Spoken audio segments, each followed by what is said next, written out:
Welcome to the Irresistible You podcast. This is the place to get a dose of empowerment to create the life you crave and deserve.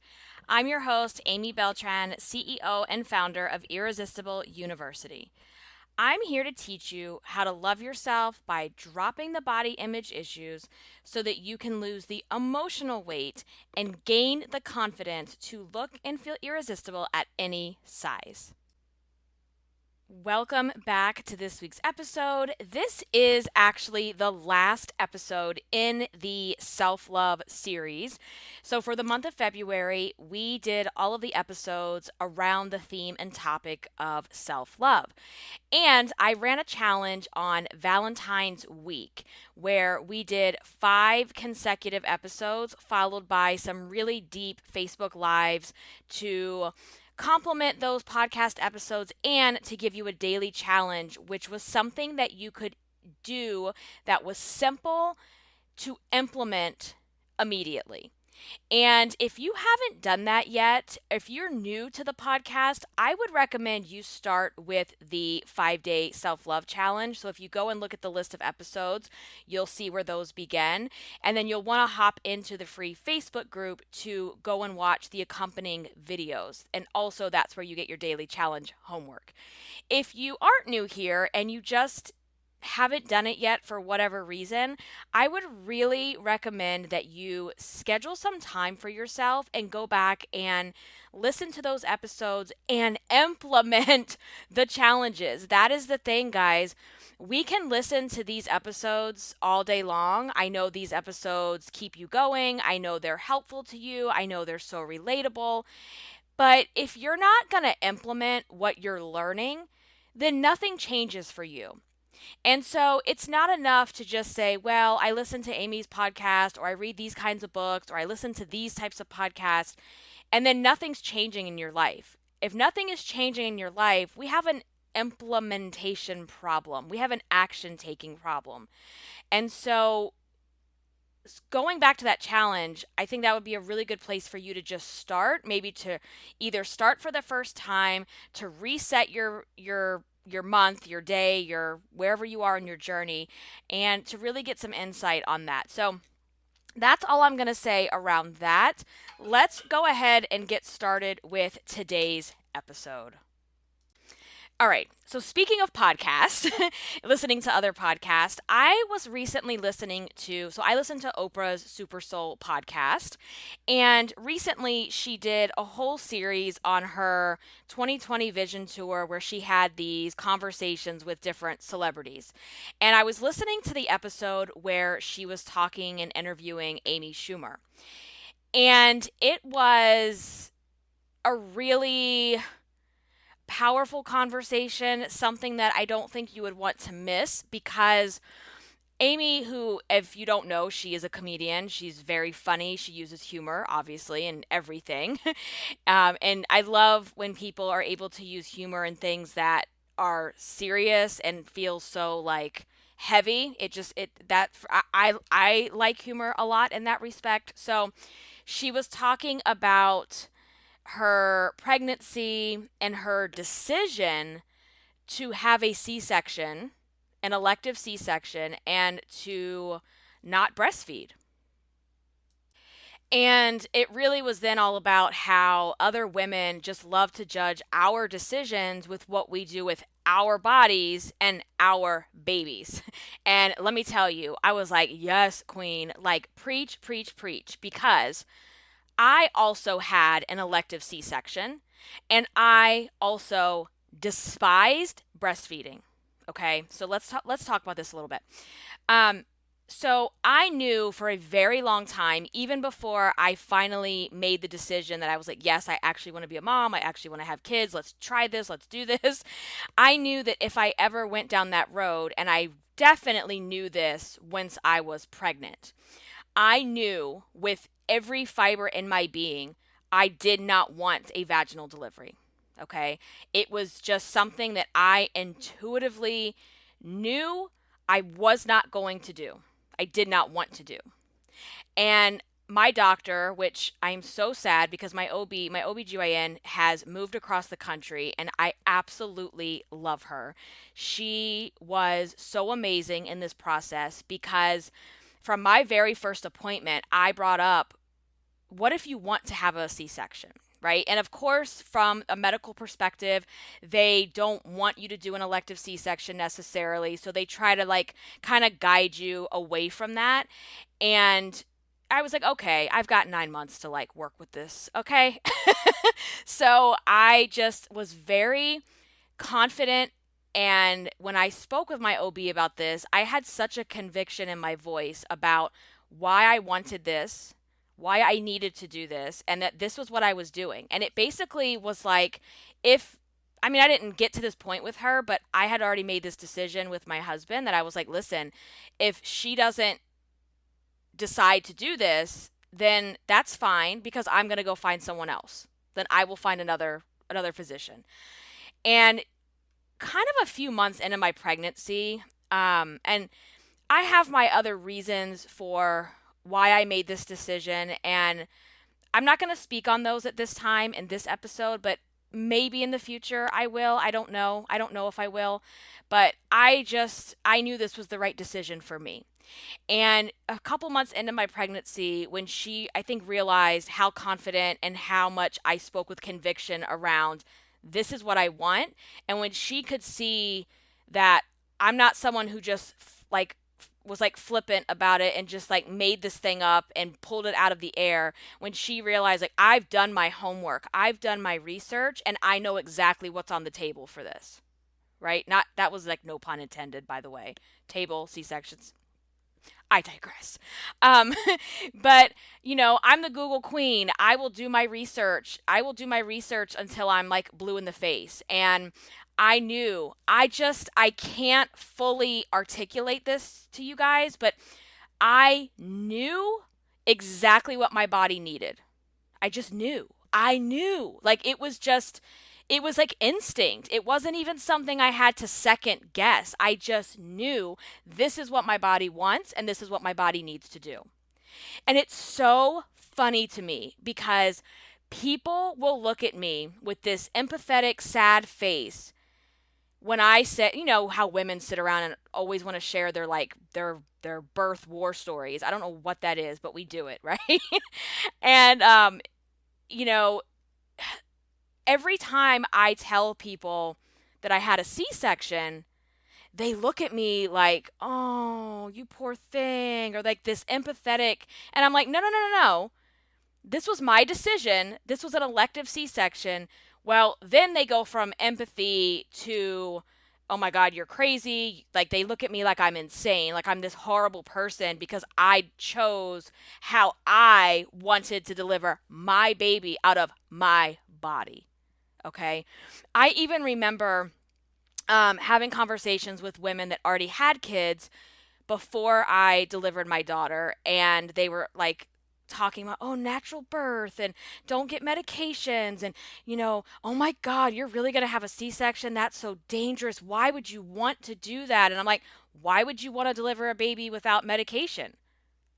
Personally, I think that's crazy. Like, but I'm not going to sit here and ridicule someone for their decisions. Like, your decision is your decision. It's your body. And if you feel that, like, I just need to have this, like, natural experience with, like, pain free, then girl, do you, boo. But I'm like, medicate me as much as possible and let's like cut this baby out. Okay. That was my decision.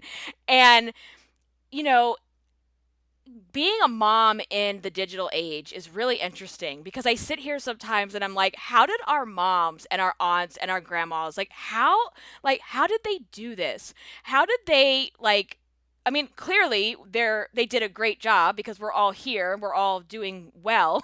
But like, how did they do this in the middle of the night when the baby's having an episode or something's going on and there's no Google, there's no baby center apps? Like, what did they do? And I'm thinking we have it so much easier now as moms, like these digital millennium moms. I don't know what you call it, but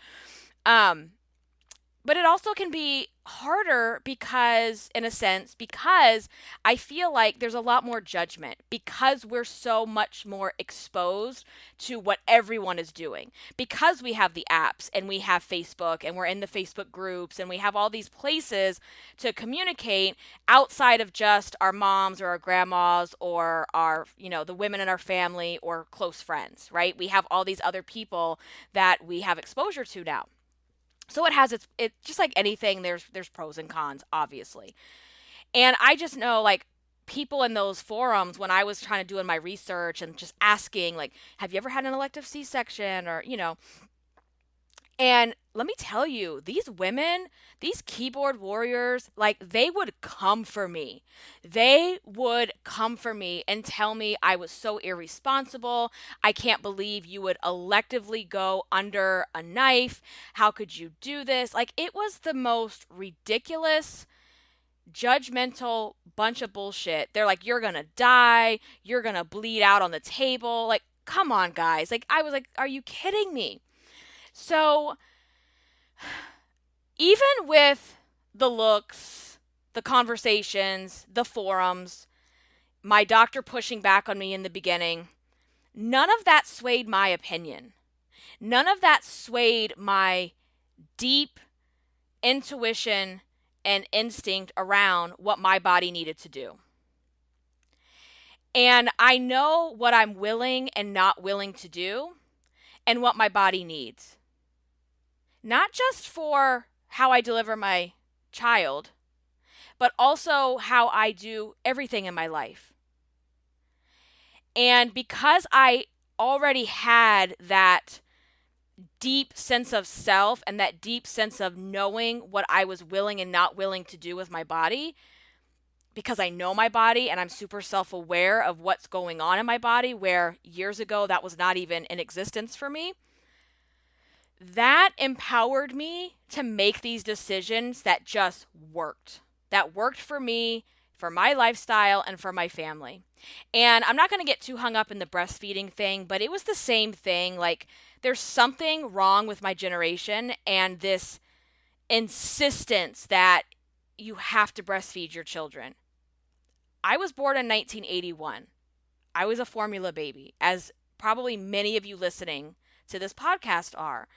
And again, if you want to breastfeed your child, power to you. That's great. I was like, I knew, because everything going on when I was pregnant, this was 2016, everything that was like going on in the forums and the discussions, and even the doctors, the hospitals, everything, they're pushing you to breastfeed because there are these benefits that come with it, blah, blah, blah. Okay. And I was like, you know what? I'm not really keen on this. I'm not really into it, but I'm not going to knock it. I'm going to at least try it first. I'm going to try it. I'm going to see how things go. And then, we'll go from there. And my insurance and everything sent me the breast pump, and I had all the things, and I even had, the bottles ready, otherwise. And in the hospital, from the moment she came out, we started breastfeeding, and I was doing that for the first 24 hours. And it was great. It was nice, but my daughter wasn't getting what she needed. And she actually started dropping weight pretty rapidly, to where on day 2, the doctors brought in formula, and we started supplementing with the formula. And so when I got home, the first night or two, I was doing the same thing. I was trying to breastfeed, but then also we had formula and kind of alternating. And I just remember sitting there. And okay, let me back. I'm gonna tell you a little bit of story for a minute. Okay, so 2 weeks before my daughter was born, and she was born early, but 2 weeks before she was born, our house was hit by Hurricane Matthew, and our entire first floor got flooded, which meant by the time my daughter came, there was no flooring in my downstairs. There was big fans everywhere, airing out the walls. And all the baseboards had to be ripped out. Luckily, we didn't have to rip out actual walls, so we got really lucky in that sense. But all the flooring was gone, all the baseboards were gone, the kitchen was completely ripped apart, completely. All the furniture was in our upstairs hallway.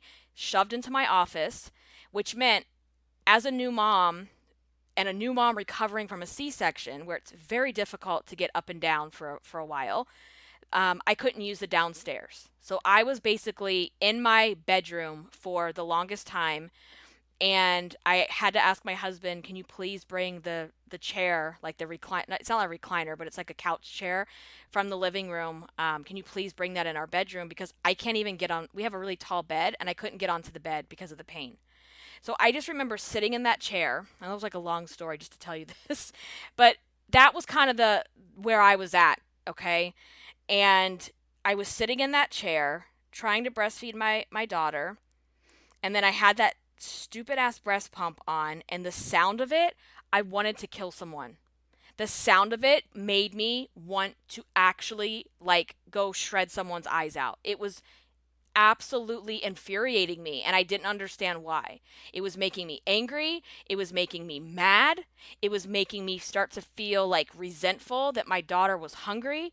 It was making me resent the fact that my husband couldn't do anything, and he didn't like that he couldn't do anything, because my husband is not the type of dad or man to be like, I'm helping with the kids. Like, no, he does not do that shit. He does not babysit. He's a father. And it was actually, he couldn't like help, and he saw how much I was struggling. All of that to say, I was like, I knew this wasn't for me. I gave it a shot. I'm not thriving. She's not thriving. This is not a good situation for us. I'm done. I'm done with the breastfeeding. I don't want to do it. And that was it. By like day 2, I made the decision. I don't want to do this. And I know that people, even some of you listening, will judge me for that. And people will be like, oh, you're not doing it anymore. Like, whatever. Listen, I don't care. I don't care if you're judging me. I don't care if the doctors are judging me. The thing is I never cared who had an opinion about my decision with my body and my child. Because I know what's going to work for us. I know what's going to work for me. And I'm saying this because I know my body, and I'm not fazed by other people's opinions of my body and my life. And so I don't get hung up and stuck in this self-inflicted guilt pity party, because I don't give a shit what anybody thinks. And quite frankly, why would I want to waste my time and my energy on any of that? Because that's not a good use of time. Why is it a good use of time to spend these precious moments with my newborn and then during my pregnancy, worrying what some asshole on the internet might think of me? Worrying what some judgy ass mom might think of me at Target. Do you think I care? No, I don't. But I wasn't always like that. And let me just say this. I know my body, and I am radically self-aware of how I'm feeling, and of what I of what I need, and of what I won't tolerate, right? Because I've put the work in to get to this place where I don't give a fuck what you think or anyone else thinks about the choices that I make. Because whether it's someone listening to this podcast or some judgy ass mom at the free library toddler group, you don't live my life. You don't live in my body. You don't raise my child. You don't carry my child for 9 months. So everyone else's opinions of how I do my life, they're irrelevant. And I wasn't, like I said, I wasn't always like this. Because here, let me just say this, guys. When you feel self-conscious and paranoid about your weight, about your body, especially about your weight, especially when you are overweight or you've been overweight and you have that paranoia and those thoughts around what that means. You don't want to draw attention to yourself. You're hiding, you don't want people to actually see you, and you don't think that you deserve to speak with conviction when it comes to decisions about your body. Especially during a pregnancy where your body is basically the center of attention for 9 months. Your body's the center of attention at every doctor's appointment. Everywhere you go, people, once they see that you're pregnant, there's always a conversation or a comment or something made. And so it really puts this spotlight on your body. And if you haven't resolved these issues where you don't have that paranoia and you don't feel self-conscious and you can't speak with conviction and confidence about how you want your pregnancy to go, it's going to be really hard for you. And I'd love to know from some of you that when you did go through your pregnancy, you went through it with these feelings because you hadn't done the work yet. I'd love to know how that was for you, just because I want to have this conversation, because we need to talk about these things. And I can tell you that these decisions about wanting an elective C-section, not wanting to breastfeed my child, I can tell you those decisions, along with the other things that I implement with my Irresistible You framework and my principles that I live my life by, those decisions helped me not go into postpartum depression. They helped me to not wish the pregnancy away. I see so many women just focused on how miserable they are, how much pain they're in. And yeah, there's moments where you are miserable. There's moments where your body hurts and you can't get comfortable. Like, you can't sit, you can't stand. And it's like, oh my gosh. But all of those things that I do because of the Irresistible You framework got me to this place where I wasn't wishing it all away. And I wasn't wishing away the first year of my daughter's life like I see so many of you and other women doing. Because you just want to get it over with. Because it's not comfortable. It's not, you're out of your norm.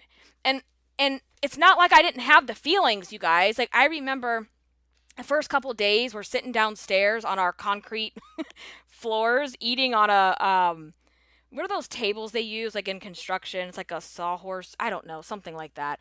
Basically, we're eating on a piece of plywood on top of these other things. Like, that's how we were eating our Stouffer's lasagna. That's what we were having because we just had to have quick things.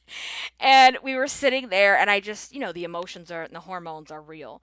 And I just started bawling my eyes out, and my husband's like, what's wrong? And I'm like, it's never going to be the same. I want my schedule back. I don't know what tomorrow's going to be like, and this is so hard, and I feel like I'm never going to be able to do anything anymore. And he's like, bae, this is a season. This is a stage. This is not forever. This is going to pass.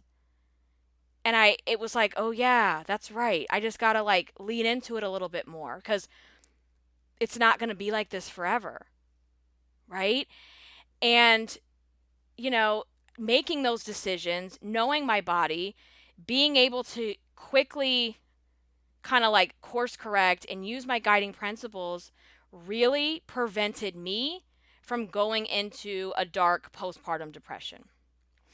And I'm going to also share this, and I don't know that I share this. I don't even know if I've ever shared this before, but I'm not embarrassed by it.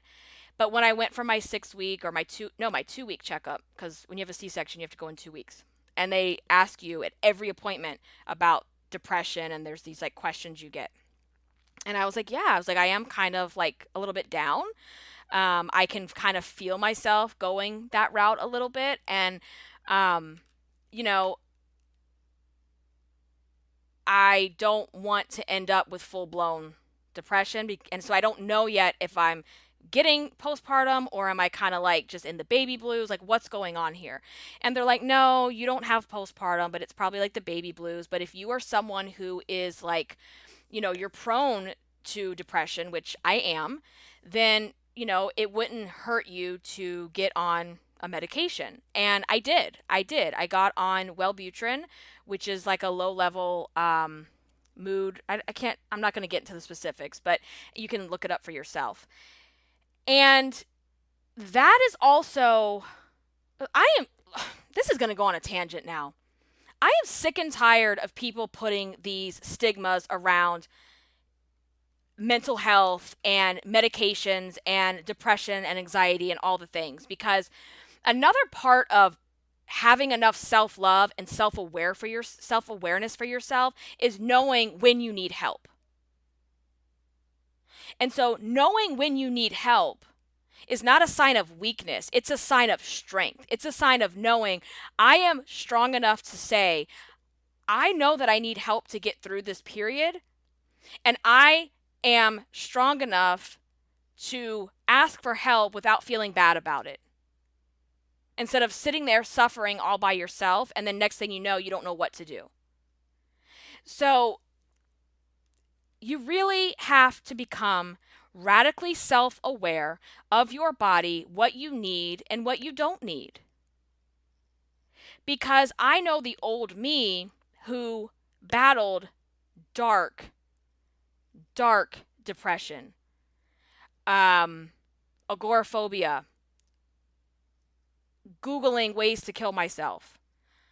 That person couldn't have come out on the other side of this the same way that I did all these years later. And the only reason I was able to do that is because I've done this work. Because if you want to radically test your body image, if you want to radically test your confidence, get pregnant. Now, don't go do that if you don't want to, but I'm just saying, that was like a test of like, oh my God, this is not going to be easy. Because every day, every month you go to that doctor, that scale's probably going up. Your body is stretching, your body is growing, and it's really can be a mindfuck to see all of those changes happening if you're still in the diet mentality, if you're still in the mindset of you're not anything unless you're losing weight, if you're still in a place where you haven't lost your emotional weight, it's going to be really hard on you. And the last thing that you want to do is pass that stress and that anxiety on to this innocent child that doesn't deserve it. So to kind of circle back around, you have to be your number one advocate. This is whether you're pregnant or not. So this isn't about just being pregnant. I want you to understand this is for everything in your life, especially when it comes to your health and your body, and especially a pregnancy. You are your number one advocate, and you have to stand up for what you need. And if you lack self-awareness, and if you lack a relationship with yourself, well, and if you don't have that love for yourself to have the awareness and the relationship, then it's going to be next to impossible to know what to ask for because you don't know yourself well enough. You don't know what you need because you don't know yourself. And I want to tell you that you deserve to take ownership of your decisions with your body and to stop giving a fuck what anyone else thinks about them. So if you're walking around with the guilt and the shame around what some asshole mom at Target or the library toddler group thinks about you, you got to stop doing that. Because she's not living your life. She's not running around taking care of your kids, paying your bills, dealing with your stuff. So why do you care what these people think? And listen, like, I get that you're probably starting from zero. You feel like I could never have this relationship with my body. If I don't lose all my weight, I'll never be able to see myself in this way. And to jump to radically self-aware and sticking your middle finger up to those like Target moms is hard. It's tough. It feels tough right now. I get that. But look,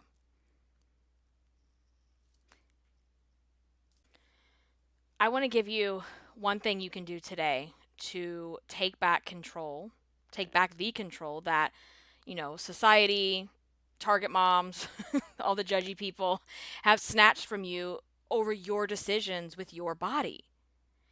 And what I want you to do is I want you to write a list of why you deserve to have a better relationship with yourself. Why? What are your whys? Why do you deserve? Because what you do so often is you look for all the reasons why you don't deserve to love yourself, why you don't deserve to feel good about yourself. And you've got to stop that way of thinking, because that's just going to keep you in the same space of feeling paranoid about your body, feeling self-conscious that everybody's looking at you, and not understanding that you are the one who's in control of making decisions, and whatever anyone thinks or says about them, that's not your problem. But you don't just get there overnight. And so I want you to start out by writing at least 3 reasons why you deserve to take ownership of your decisions with your body. Why do you deserve that? And I want you to put those inside of go over into the podcast discussion group on Facebook. If you're not a member, request to join. The link is in the show notes. Go over into the group, and I want you to start a new post. Don't wait for me to prompt you. I want you to go into the group, and I want you to start a post saying, I deserve to make decisions for myself and my body because 1, 2, 3. And I want you to list what those things are. If you don't know what they should be, I want you to describe why you're struggling with that. Why can't you come up with 3 things?